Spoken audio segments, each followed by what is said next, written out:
WWJD, The Reckoning Trilogy.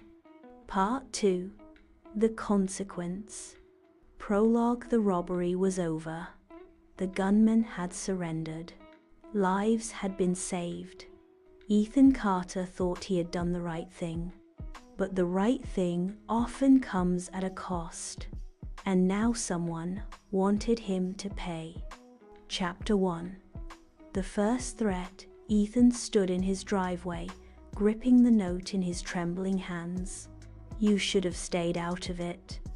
A simple message, 7 words, but they carried a weight, a warning, a promise. His pulse thudded in his ears. He glanced around, scanning the street. Was someone watching him right now? His neighborhood was quiet, too quiet. Porch lights flickered in the distance. A single car passed by slowly. Then it turned the corner and disappeared. Ethan swallowed hard. Who had sent this? The gunman from the store was in custody. But had he worked for someone? A gang? A friend?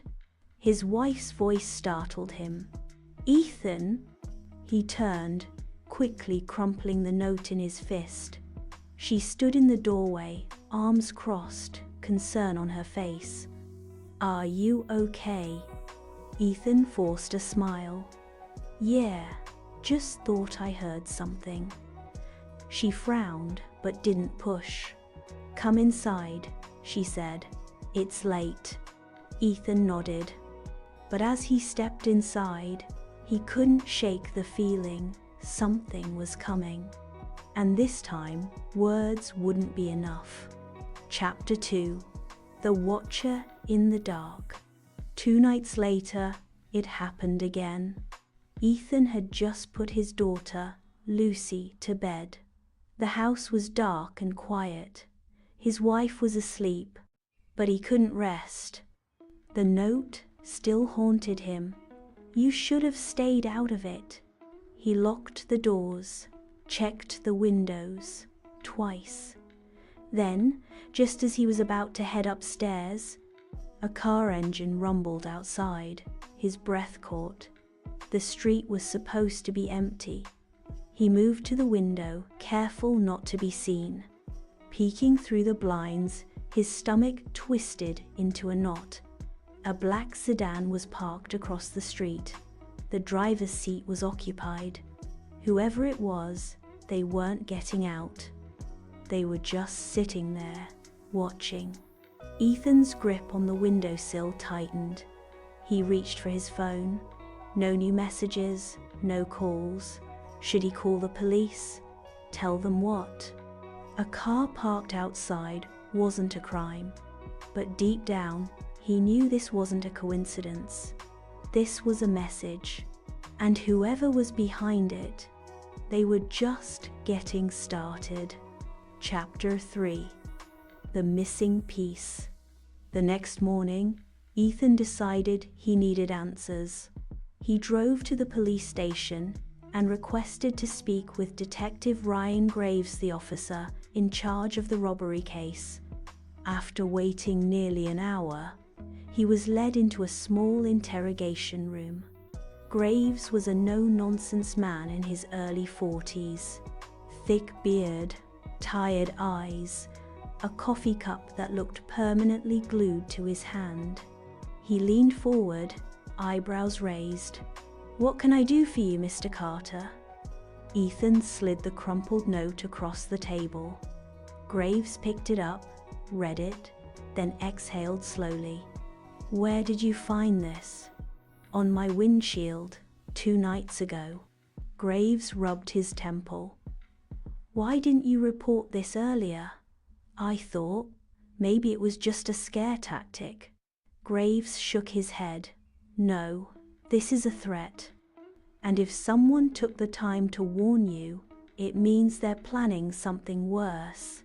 Ethan's stomach tightened. "Do you think it's connected to the robbery?" Graves hesitated. Then, reluctantly, he nodded. "The man you talked down, His name is Jordan Miller, low-level criminal. No priors for violence, but he owed a lot of people money. Ethan's pulse quickened. Who? A gang. The Black Vultures. They run drugs, extortion, weapons, you name it. Ethan's mouth went dry. Graves continued. Miller owed them a small fortune. Word is, he was robbing that store to pay off his debt. But thanks to you, he never got the money. Ethan swallowed hard. So, now they blame me. Graves met his eyes. They don't just blame you. They're watching you. Chapter 4. The Message in the Night. That night, Ethan sat in the living room, his hands curled into fists. He had done the right thing, hadn't he? Jesus taught about turning the other cheek, about forgiveness. But what if turning the other cheek meant putting his family in danger? Then, at 2:13 a.m., his phone buzzed. A text message. Unknown number. Last chance. Stay out of it. His blood ran cold. He texted back. WHO, are you?